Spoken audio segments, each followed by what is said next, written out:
Hi. Whew, that's loud. All right, we're going to start this a little bit different. Everybody stand up. I need everybody on your feet. This is high participation, and it has to happen quickly because we don't have a whole lot of time. So, get comfortable, feet shoulder width apart, be loose, okay?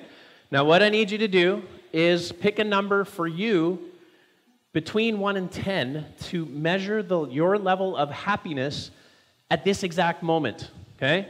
So if you're a 1, you are absolutely the most miserable SOB on the planet right now. If you are a 10, you might as well be in Disneyland. This is the best time you've ever had in your life.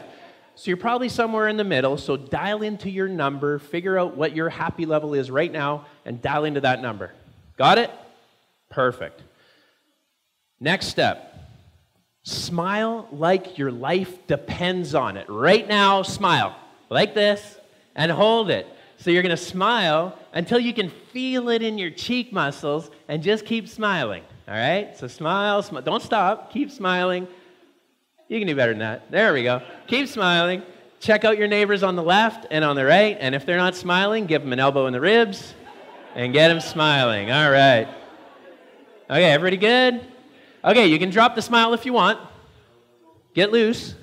Now reassess the number that you just had. Dial into your new number. If you were, say, a 7 before, what are you now? Are you a 5? Or are you a 7.1? 7.5? 8? 9? Where are you at? If your number has gone down, if your happy meter went down from the last minute, have a seat. Okay, I didn't see anybody sit down, so it looks like everybody's went up, so that is awesome. So what that shows is the power of doing one focused physical activity that can actually change your energy, change your positivity, change your happiness. Very, very powerful. Thank you for participating. Go ahead and have a seat. And let's find out what the fun is the actual key to happiness. I discovered what this key is about 3 years ago, and I want to share it with all of you right now. So, very quick background. About 27 years ago is the first time that I was introduced to what we would call self-development or personal development. And it was by listening to Tony Robbins on cassette tapes in my car. In the 27 years since, I have gone to seminars, conferences, functions, workshops, read hundreds of books, listened to crazy amounts of audios and podcasts, and I am a personal development junkie. 10 years ago, I, for the first time, read the book Think and Grow Rich by Napoleon Hill. When Napoleon Hill wrote that book, he spent 20 years studying the most successful people in the world and came up with 17 principles of success. One of the top 3 of those principles was PMA, positive mental attitude, okay? And when I read that, I thought, wow, that's pretty awesome because, hey, I'm a pretty bubbly, positive kind of guy, kind of looking at things glass half full, looking on the bright side of things, trying to cheer people up all the time. So I thought, I wonder what would happen if I actually focused on that, now that I know it's a thing, it's an actual success principle, and bumped up my positivity. So that's exactly what I did. I actually, on purpose, made a conscious choice to increase my PMA every single day. And so 3 years ago, I was in a course, a full-day workshop with a trainer. Her name is Tracy Isaac, and she is one of the leading trainers with the Jack Canfield Foundation. And she was taking us through this exercise. It was a visualization exercise, right? Like a little meditation kind of thing. So we're sitting in our chairs, we're all comfortable, we're all om, and our eyes are closed, and she's walking us through this visualization. And so we're walking through these beautiful meadows full of flowers, and the sun is shining, and forests and mountains, and it was glorious. And then we get to this top of the mountain, and she said, okay, now somebody is giving you a gift. So hold out your hands, and this person is putting a little wooden box in your hands. Now, what you're going to do is, in your mind, you're going to open the box and see what your gift is. So when I opened that box, I saw this. It was a key. It was a beautiful old-style key. But it actually was this. It had a smiley face on it. And I'm like, whoa, that's cool. Hey, that's like the key to happiness. As I said that in my head and had that little chuckle, another sentence completely went into my mind with a fully formed concept and idea. And the sentence was, the key to happiness is, and then one word.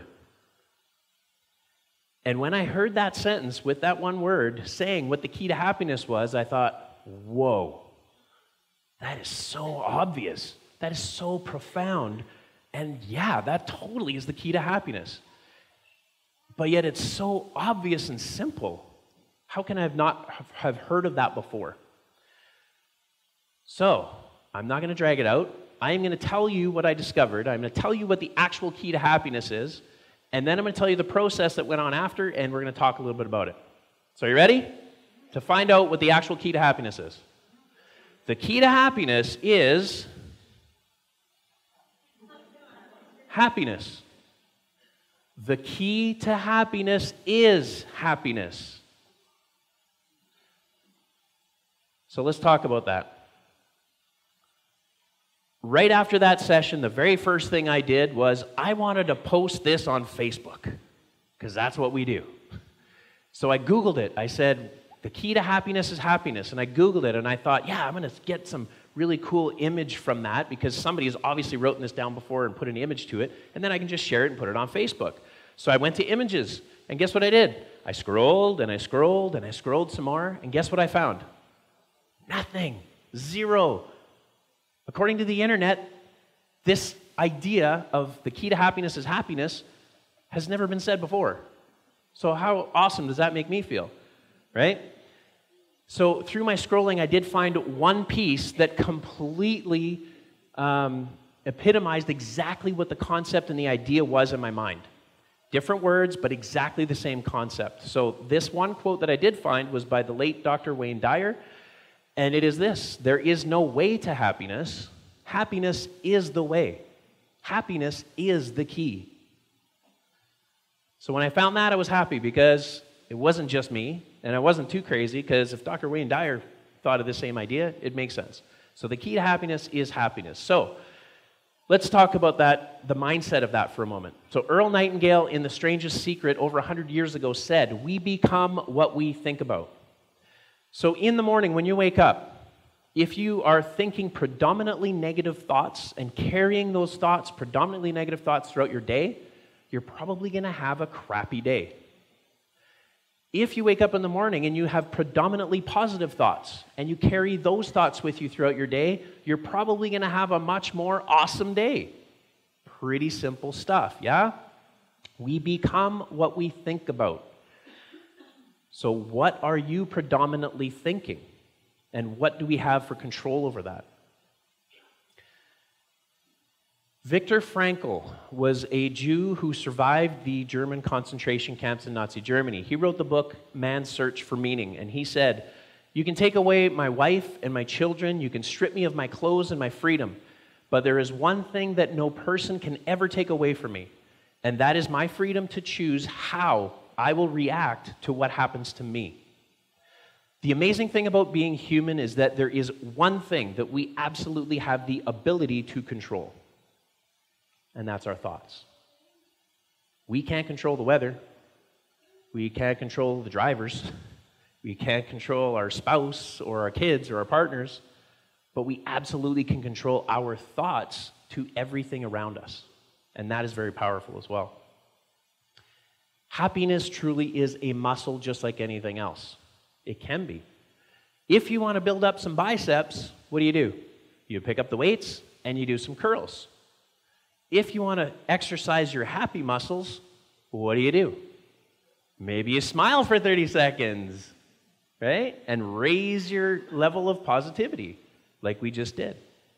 Over the years, I have come up with and learned hundreds of tips and tricks and ideas to raise my PMA every day. But overall, I've found three major overarching pieces that I believe are the biggest contributing factors, so I'm going to share those with you as well. The first is I made a decision. When I read that in that book 10 years ago, I literally made a conscious decision to practice more PMA every day. I chose to be happy first. And that is the first step. The second thing is I decided to figure out who I am. And I'm constantly doing that, practicing self-awareness. And so in practicing self-awareness, what are you doing? You're learning and figuring out who you are. So who am I? What do I believe in? What do I stand for? How do I relate to other people, and how do they relate to me? What are my strengths and my weaknesses? And learning how to accept my strengths and my weaknesses as they are, and focusing on my strengths. And to me, that is self-awareness. The third thing was that I found purpose. Over the years of all this personal development, I have written down dozens and dozens of purpose statements for myself. Some of them stick for an hour or two, some of them stick for a week or two or a month, but none of them have really stuck. But 3 years ago, I wrote one down that I'm still using today. So I'm going to ask you to tell me if I'm living my purpose today. My purpose is to spread positivity to the world, leading by example and sharing my experiences of living with PMA every day. I'm standing on the red dot on a TEDx stage, sharing my experiences of living with PMA every day. Am I living my purpose? Yeah, I am. It feels so good. It's giving me shivers, and I wish that feeling on every single one of you. So find purpose. It can be little purposes. It doesn't have to be a world-changing purpose. Just find little things that give you purpose in your daily life, and it will make you a happier person. My personal mission is the PMA Challenge, and it's simply to crank up the volume on positivity. In this world of complete, instant global connection, some days and sometimes it feels like everything is crazy and everything is negative, okay?